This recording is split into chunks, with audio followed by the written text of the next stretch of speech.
তখন শ্রমিক জনতা এক ছিল না। এখন যদি আপনারা আবার এক হন না, কারো ক্ষমতা নাই কেউ আপনাদের কাছ থেকে আদায় করে নেবে।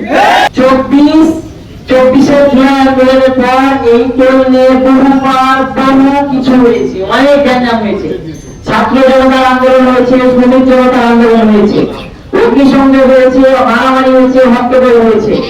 এবং রিসেন্ট 25 জানুয়ারি মাসে আমার ঠিক মনে আছে, তখন জেলা প্রশাসক মহোদয় ছিলেন জনাব আব্দুল সামাদ স্যার।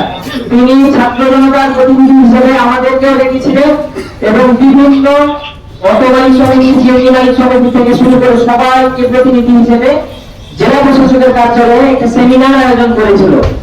তখন 3 মাস প্রায় টোল নেওয়া বন্ধ ছিল।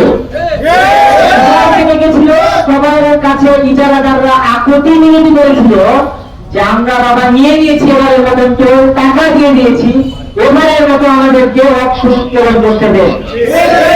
এই জন্য শ্রমিক ভাইরা সেবারের মতো কম্প্রোমাইজ করেছিল এবং কম্প্রোমাইজের ক্ষেত্রে একটা শর্ত দেওয়া হয়েছিল যে 2 হুইলার এবং 3 হুইলার মানে 2 চাকা এবং 3 চাকা আর কখনো এই টোলে উত্তোলন করা হবে না। এই জায়গায় এখন আমরা আবার দেখছি 2 চাকা 3 চাকা উত্তোলন হবে এবং সেটাকে 10 টাকার পরিবর্তে 20 টাকা নিয়ে আসা হবে।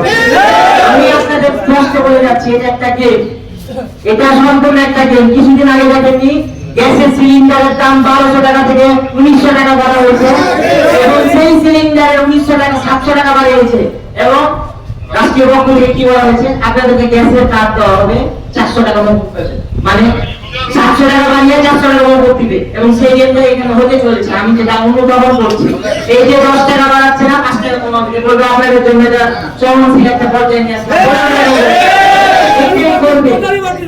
সেই জায়গা থেকে আমি আপনাদের একটা কথা বলতে চাই, 3 মাস টোল নেওয়া বন্ধ ছিল। সেই সময় এই জেলায় আর্মি নিয়োগ ছিল, র্যাব নিয়োগ ছিল, বিএসপি, এনএসআই সবাই নিয়োগ ছিল। কেউ কি পেরেছে টোল যারা তাদের টোল আদায় করে দিতে?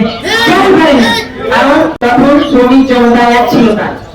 এখন যদি আপনারা আবার এক হন না, কারো ক্ষমতা নাই কেউ আপনাদের কাছ থেকে আদায় করে নেবে।